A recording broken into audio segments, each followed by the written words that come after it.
Hello, salut à toi pour cette troisième ou quatrième pause café. J'avoue que j'ai déjà commencé à perdre le compte. Aujourd'hui en fait on va faire un petit peu de voxel. Je vais te montrer deux trois trucs que tu as peut-être déjà fait de ton côté, mais pour ceux qui ne connaissent pas, ils vont découvrir deux trois trucs sympas et assez faciles à faire sur Unreal. Je vais commencer par te parler des formats d'image.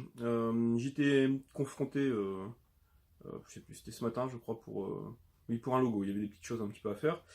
Et puis, il fallait que je réexplique un peu la différence entre le vectoriel et le bitmap. Alors, pour reprendre un petit peu les choses, quand vous êtes sur Internet et que vous avez des images qui s'affichent sur un navigateur, la plupart du temps, en fait, c'est des formats d'images de type PNG, du type alors PNG c'est Portable Network Graphics je crois. GIF c'est un format de CompuServe ou du JPEG. C'est ce qu'on retrouve le plus souvent. Alors la différence entre ces trois formats, c'est que alors le GIF c'est un format donc qui est propriétaire qu'on utilise généralement en violant la licence. Mais il faut savoir quand même qu'aux États-Unis, les gens évitent, justement, parce que c'est propriétaire. C'est un format de compactage qui est très adapté pour faire, par exemple, des images animées, des petites choses, pas des vidéos, mais des petites, où on va retrouver une séquence de 100 ou 200 images. C'est un format qui est assez compact, euh, est-ce qu'il y a des pertes dans le GIF? D'ailleurs, je ne sais même plus. Je crois que c'est un compactage sans perte, hein, il me semble. À la différence en fait du JPEG, qui lui donc c'est le JPEG Independent Group, c'est quelque chose qui n'est pas sous licence, hein, donc qui a été déposé mais qu'on peut utiliser comme on veut. C'est un format qui est donc à compactage avec perte de données, c'est-à-dire que on peut définir un niveau. En général, on dit que par exemple 90%, mais ça peut être 40%. On va dire, plus le compactage va être élevé, c'est-à-dire 40%, c'est un compactage élevé par rapport à 90. Plus le fichier sera court, petit, et moins il sera net, puisque effectivement, il aura subi pas mal de pertes. Le PNG, je crois que on peut le faire avec ou sans perte. Le plus souvent, je crois que c'est sans perte, hein, qu'on l'utilise. J'espère que je dis pas trop de bêtises, parce que je vous avoue qu'il aurait fallu que je révise un petit peu. C'est pas un peu l'objet façon comment dire, de cette petite explication. Le PNG, un peu plus gros que le JPEG, en général, mais pas toujours, hein, sur des petites images, c'est pas le cas. Donc des formats d'images qu'on appelle bitmap. Alors c'est ça le plus important en fait. Euh, Il y a d'un côté la façon dont on enregistre l'image, et après il y a le compactage.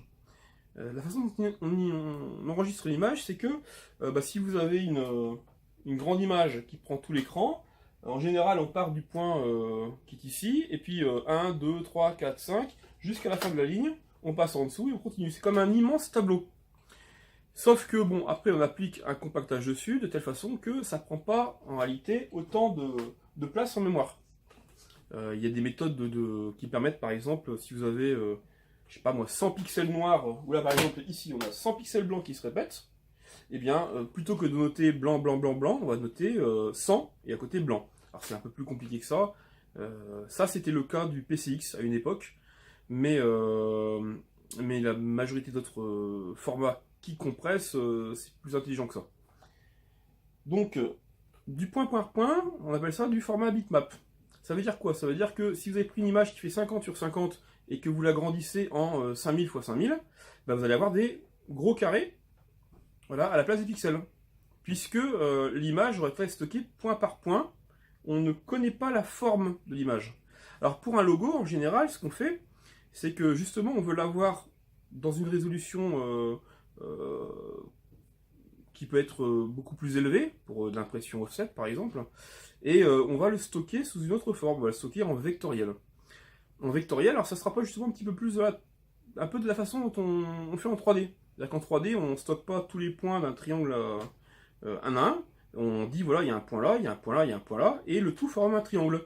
Bien pour du vectoriel, c'est à peu près pareil. Plutôt que de prendre, je sais pas si on a un carré à faire, ben on n'aura que 4 points plus éventuellement le fait qu'il soit rempli et qu'il soit de telle couleur. Pour des formes rondes, on va avoir un cercle. Et puis le plus souvent, en fait, on a ce qu'on appelle des courbes de Bézier, des B-splines. Dans ces cas-là, on va définir un point, un autre point. Puis ensuite, on a un vecteur sur le premier point, un vecteur sur le second, et ça forme une courbe. Voilà, donc le vectoriel, l'intérêt, c'est que c'est en général, pas toujours, mais en général, c'est beaucoup plus léger. D'autre part, bon, c'est pas fait pour des images ultra précises en point à point, hein, c'est plutôt pour des formes. L'autre avantage, c'est qu'on peut zoomer tant qu'on veut, puisqu'on recalcule à chaque fois l'image, ce qui fait que c'est toujours très net. Il n'y a jamais de pixelisation. Et puis on peut transformer facilement un vectoriel vers un bitmap. L'inverse n'est pas vrai. Passer d'un bitmap à un vectoriel s'appelle de la vectorisation, et là en général il faut un petit logiciel pour le faire, et puis un peu de retouche, parce que c'est pas toujours évident. Voilà, alors je ferme la parenthèse sur le format d'image, j'espère que ça a intéressé certains. Si vous avez besoin de plus d'explications, ben, j'y reviendrai. J'ai probablement été un peu trop brouillon d'ailleurs sur la partie bitmap et compression. Il y a énormément de formats, hein. Il y a du BMP, il y a du TIFF, il y a des formats qui sont plus ou moins compactés. Mais bon, si ça intéresse certains, on pourra y revenir. Avant qu'on passe au voxel et puis que je vous montre un peu plus devant l'ordinateur, pour ceux qui m'ont demandé, donc bah, j'ai eu des soucis donc avec Biquette, la petite chèvre. Alors ça a été en dents de scie, hein, c'est-à-dire qu'on a eu des bonnes nouvelles, des très mauvaises nouvelles. Le vétérinaire nous a demandé à un moment donné est-ce qu'on l'euthanasie.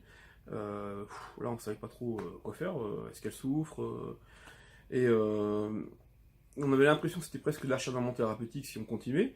Et puis on a demandé à ce que le traitement quand même soit poursuivi. Et puis que on teste le tout pour le tout, c'est-à-dire on lui met en plus un antiparasitaire, même si ça, en général ça peut aggraver les choses. Là on n'avait pas grand-chose à perdre. Et bien le lendemain matin, ça allait beaucoup mieux. La biquette était sur pattes. Aujourd'hui, bah, on l'a récupérée, on a été faire un tour de lac avec elle. Elle a mangé elle a mangé de l'herbe tout le long. Et puis là, elle est pas très loin, elle est ici. Je vous mets une photo, là, en incrustation. Ici à peu près. Ouais, elle va très bien. En tout cas pour l'instant. On croise les doigts parce qu'on ne connaît pas la cause du mal. Bon allez, je vous montre sur l'ordinateur, ça sera mieux pour les voxels. Alors voilà, fin décembre en fait, je vous ai fait un petit article dans lequel on parle de Magica Voxel et de la possibilité de pouvoir importer les modèles sur Unreal Engine 4. Donc très facile hein, de faire un modèle sur Magica Voxel. Donc ici par exemple c'est un personnage, bon c'est pas moi qui l'ai créé, hein, je crois que j'ai juste étendu les bras, mais c'est bloc par bloc hein, que ça fonctionne, hein. Vous attrapez des blocs et puis vous les coloriez à la méthode un peu de LuxPaint 2. Donc très simple. Et puis je disais en fait que pour l'animer, bon, il y avait plusieurs solutions.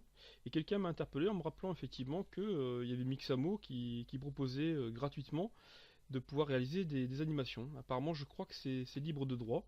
Corrigez-moi si je me trompe. Donc Magica Voxel et Mixamo, bah, ça donne quoi? Bah, on va faire un petit test.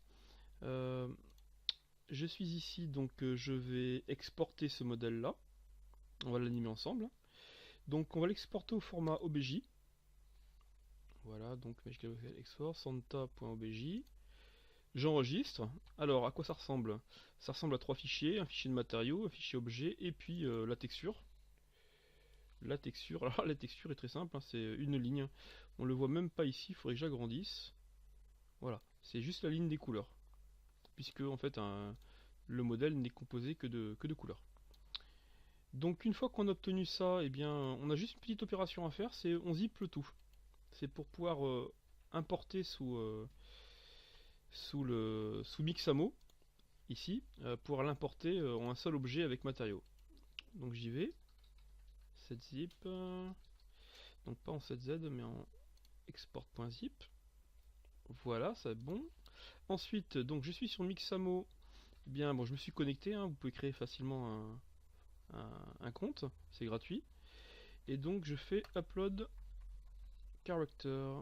Alors je sélecte le fichier, on y va, export. Voilà, donc ça prend un petit moment, le temps d'uploader le modèle. Vous voyez, c'est quand même relativement rapide.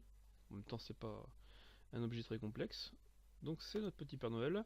Et là, il nous propose quoi? Bah, de mettre les jointures. Donc c'est pas compliqué, hein. Je place au niveau du cou, au niveau des poignets, à peu près, hein, ensuite au niveau des coudes, au niveau des genoux, et puis là, l'entrejambe. Voilà, pour qu'il sache où. Et là, il va nous. Alors, je prends le squelette standard, hein. Il y a d'autres possibilités, mais bon. De toute façon, le squelette, il va être aussi importé sous Unreal. Donc, ça prend un petit peu plus de temps que pour l'upload.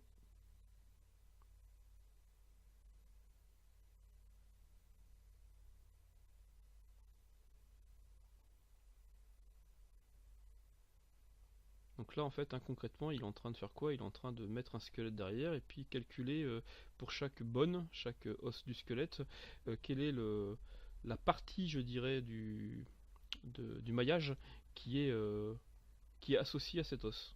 Voilà, c'est ce qu'on appelle un peu le weight painting sur Blender. Et vous voyez, c'est relativement sympa en fait. Là, il nous a testé avec une animation. On voit le Père Noël bouger. Je trouve ça vraiment très, très génial. Voilà, je dirais en plus, c'était vraiment très simple. Donc, proceed with new character, oui. Hop. Et puis là, donc, bah, il nous le replace ici. Et je peux choisir l'animation que je veux. Donc, vous voyez par exemple, là, Samba Dancing. Je vais avoir mon petit Papa Noël qui danse. Et il y a vraiment tout un tas d'animations, quoi. Ce qui fait que si vous cumulez toutes ces animations-là, vous pouvez faire un jeu relativement simplement et rapidement. Donc là, bah, tout simplement, je fais un download. C'est du format FBX. Je peux même choisir quelques éléments. Et puis le FBX, hein, ça s'importe directement sur Unreal. Alors j'ai pas fait le test avec le Papa Noël, moi je l'ai fait avec un petit robot. Alors le petit robot il est ici, bah, il est déjà en train de jouer au piano. Mais voilà, je lui ai donné plein d'autres animations. Il peut frapper, il peut faire des roulades. Voilà, c'est pour le saut. Là, il se retourne. Et là, il fait. Je trouvais ça rigolo, donc je l'ai mise. Là, il meurt. Oh, je meurs. Oh, je suis mort. Voilà. Enfin bref, j'en ai mis pas mal. Après, bien sûr, hein, une fois que vous avez tout ça, il faut les insérer dans le blueprint d'animation que j'ai créé. Alors, je crois que celui-là, je l'ai repris de 0, mais bon, vous pouvez repartir d'un. Il fait juste de la course.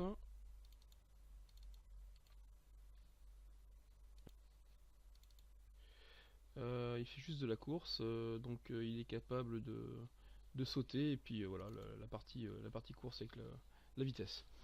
Bon voilà, c'est à vous de programmer toutes les animations, mais en tout cas, je dirais en une matinée, vous pouvez faire des roulades, vous pouvez faire tirer un objet, pousser un objet. Enfin, si vous avez l'habitude un petit peu de créer des blueprints d'animation, c'est rapide. Ce qui fait que vous avez un personnage avec pas mal de fonctionnalités.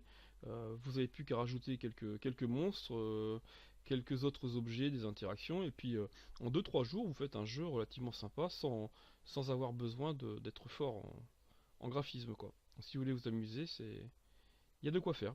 Alors si vous faites justement des petits jeux, moi je serais très heureux de pouvoir les tester, en tout cas à partir de Magica Voxel. Envoyez-moi quelques vidéos par exemple, hein, ou le jeu, et puis je le montrerai dans une prochaine pause café.